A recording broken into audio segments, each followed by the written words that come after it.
So let me ask a question to you guys. In the context of a real world context, not the show context, because we understand that it's a show.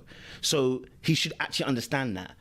But in the case of if it's a real world context now, I go to Onu, then I go to Didi, and I see Life of Bodges in here as well. Would you not think something mad is going on, cuz? Or am I bugging? Maybe I'm bugging, so you have to talk to me. Maybe me too, I have to check myself as well. You understand? Onu, what are you telling me? You're not bugging. Like, I agree with you 100% about that. Like, I'll feel a particular way. But how would you handle the situation? Are you going to literally go walk up to do right then and there and address the situation? Or are you going to wait till the situation over, approach your woman, approach your girlfriend and say, okay, what's going on here? Or like, hey, you're going to have that one-on-one conversation with that guy. Like, okay, like, I understand what's going on here. But again, y'all are like really too close. It's giving me a bad vibe. Like, hey, maybe, am I missing something here? And then again, if you confront somebody one-on-one with a actual question, in today's day and age, you should respect that actual response. The problem is when you go up and step up with disrespect, or you have ill intentions, or you're not sincere with what you ask that type of question. And that's what you run into a lot, I would say, in this space, and maybe even in the Black communities. Like, we don't know how to have these conversations with grace and respect. If that's the case, then fine. Like, people get jealous all the time. Acting on jealousy, that's a whole different story. Okay. I'm hearing you. Didi, talk to me. What are you saying, fam? And remember, we're taking it out of the context of the show. Okay. Girl, you're talking to brings a friend, and the friend is an ex. The ex is now questioning you like the way this guy was questioning you. Are you going to be thinking to yourself, is it a mad thing? I will. First off, I want to know the grounds of, like, what were the grounds did your relationship, as he being an ex, what grounds is it right now? Like, what is it right now? Are y'all just ex that don't communicate? I need to know. There's certain things I need to know first before I actually jump to that conclusion, because when I know exactly what's going on, like if I know y'all are exes but y'all still communicate, which I would not put myself in a situation with a female and she still communicates with her ex. I don't do that. I've been in a situation like that and it didn't turn out well. I left that. But then I need to know the grounds under which y'all communicate.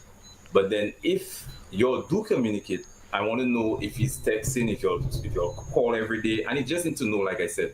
But then if it gets to the point that I know, for me, I don't really take that as anything, because sometimes also, like Lee said, you can be in a relationship and then let's say you're friends before you end up in a relationship, but then the two of you choose to just be friends. And I have been in that situation before where I've been in a relationship and then we just choose to be friends because we were better off as friends than in a relationship, but we still communicate off and on. It's not something like every day I speak to you, every day you speak to me. So in that context, it would not bother me. The only way it would bother me is if you're constantly communicating. So that means you'll never got to that point where you'll actually broke up. That's how I see it. But I need to know the grounds under which what's happening is going on, and then I can make a decision from there. But it won't bother me to per se, because I think if it bothers you, I think that's been like insecure. That's just how I feel about it. I hear you on that. I think someone made a comment in the comment section. Maybe the clarification. Maybe I would never ask if you were intimate. I think I'd ask what the hell's going on between you two. So my thought is not to ask the question that would you be when's the last time you've been intimate. It'd be more a case of what the hell's going on between you two. So I see that. I see the questioning that's different there. So I appreciate it in the chat. Life of Bodge, welcome to the conversation. We're asking the men. We're out in the section now, and we're kind of asking the question. As a man, if a girl brought her ex as a friend, and the man came in the energy that he came to David with, would that be a problem for you? Would we thinking what the hell's going on? Like, what would be your thoughts? What would be your actions? Talk to us, bro. Hey, how you guys doing? You right? Yeah, we're good, bro. Cool. Yeah, I'm good, man. I'm good. I think for me, I would be annoyed. I think my first instinct would be, what's going on? But I would never do what David did. You can't see me rattled. It's not gonna happen. I hear you. It's not gonna happen. You can't see me rattled. Because if there really is something going on, what's going to happen is that guy's going to be looking at you like, okay, I got him. Good point. I got him. And you lost your girl. So, and look at them, they're not actually going out at the moment. I think he's really got, David's really, well, if it was me, I'd have to look at myself and just say, oh, okay, cool. And I just look and I just listen, you know, I'd hear out. The guy starts trying to check me, I'll just have it. I'll have it. I'll allow the guy to talk. Once he's done, I'm going to turn to him and be like, so what was going on? Why did you bring this guy to dinner? Like, what happened? Like, why would you share that information with him? Bro, I think you're moving a little bit in the mic. Oh, was it? Okay. Yeah. Are you got headphones in? Yeah. You know what? Just leave the mic. You're good, man. All right, cool. Just talking to your mic. You're good, bro. Go for it. Hold on a second. So yeah, if it was me, I wouldn't do that. I think that's the biggest mistake that you can make is to show that you're rattled. Because if you truly think that something's going on or there's still a way for that guy to be in, you look like an idiot in front of the girl. So stay calm, just allow it to happen, and then you check her after. I think what we saw with David was just insecurities. I think that's what it was. It's just his insecurities, straight up. Not my type of guy, man. I just thought that was disgusting. I just thought you can't even keep a poker face.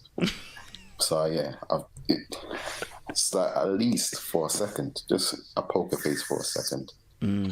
Couldn't do it.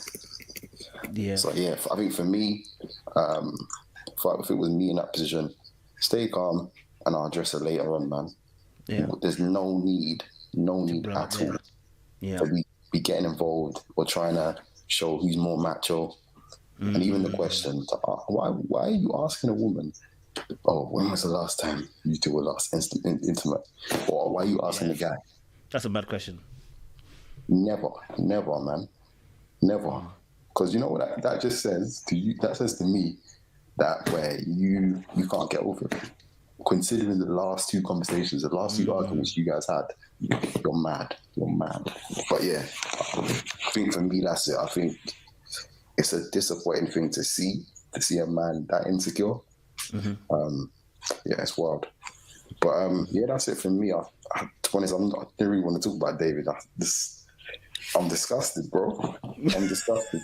I was like, he's everything that we thought he was and more. And I'm like, how did he even survive? How did he even manage to get to marriage a second time? How did he convince that woman to marry him is what I don't understand. Because I don't think his Christian qualities are that redeeming. When you factor in you're right. his personality type. Because imagine you have to date for a period of time.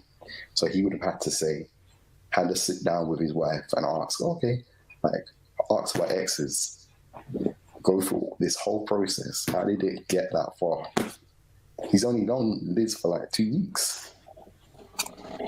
So it'd be a bit mad. But yeah, that's it for me on David. Appreciate love, Bodge. Good answers. Loving this, man. I'm loving this and the stuff that we're talking about as well, man.